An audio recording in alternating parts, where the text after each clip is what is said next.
what's the handicap of the government para po mahanap itong mga taong ito? Kasi ang worry po natin dito, baka dumami yung mga gumawa ng online threats sa mga eskwelahan na hindi na walang katotohanan. Buti nga kung walang katotohanan po no? Kasi meron na rin po mga Opo, gumawa opo. niyan. Meron mga school threats Opo, involving anonymous postings na hindi po opo. nagkatotoo. Thank God kung ganoon po. Sa mga ganong klase ng pagkakataon, para hindi po sundan ng iba pa, paano natin masisiguro na mapapanagot po natin itong mga ito?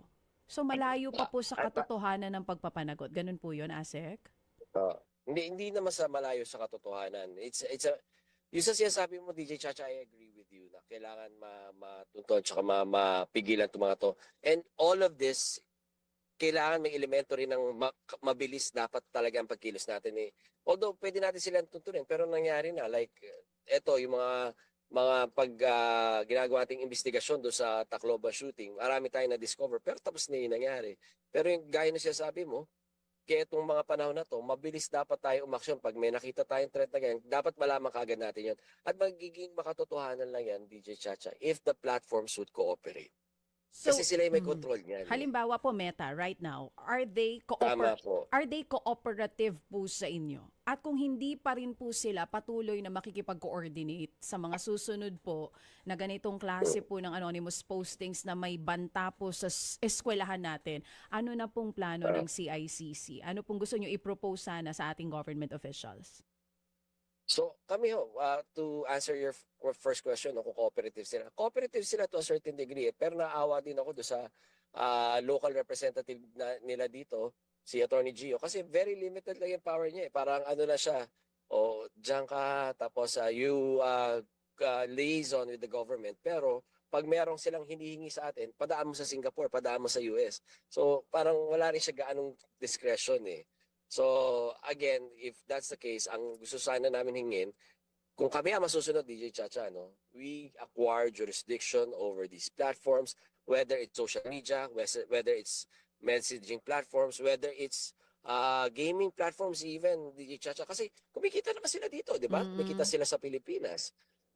They do business here. They enjoy the Philippine market. Bakit hindi sila mag-set up ng office here so that we can work together to make sure that their platforms are safe? And dapat may batas, hindi po ba? So nasa kamay po ito ng ating lawmakers.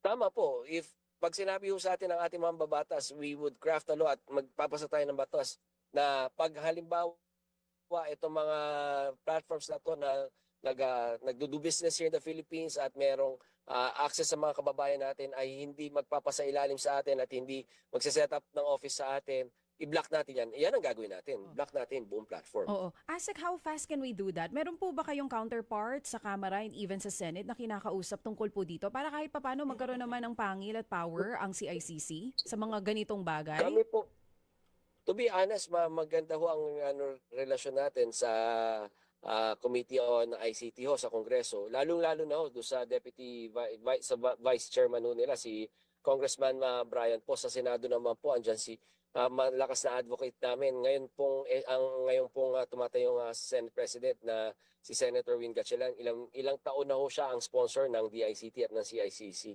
So hopefully we can push for this at gaya ho ng mga binanggit ho ni na Senator Risa nung hearing ho nila ni na Senator Bam, importante na ho na maka-acquire tayo ng jurisdiction over them. Hindi na ho pwede pabayaan na ganito ang sitwasyon ho natin na unsafe ang ating internet space. Mga kapatid, patuloy po kayong tumutok sa 105.9 True FM para sa totoong balita, impormasyon, music, and entertainment. Mag-subscribe sa aming YouTube channel at podcast at sundan nyo kami sa Facebook, Instagram, X at TikTok sa True Network PH. Bisitahin din po ang aming official website, truefm.ph. At panoorin din kami sa True TV Signal, Channel 19. Kami po ang 105.9 True FM. Laging true sa'yo, kapatid.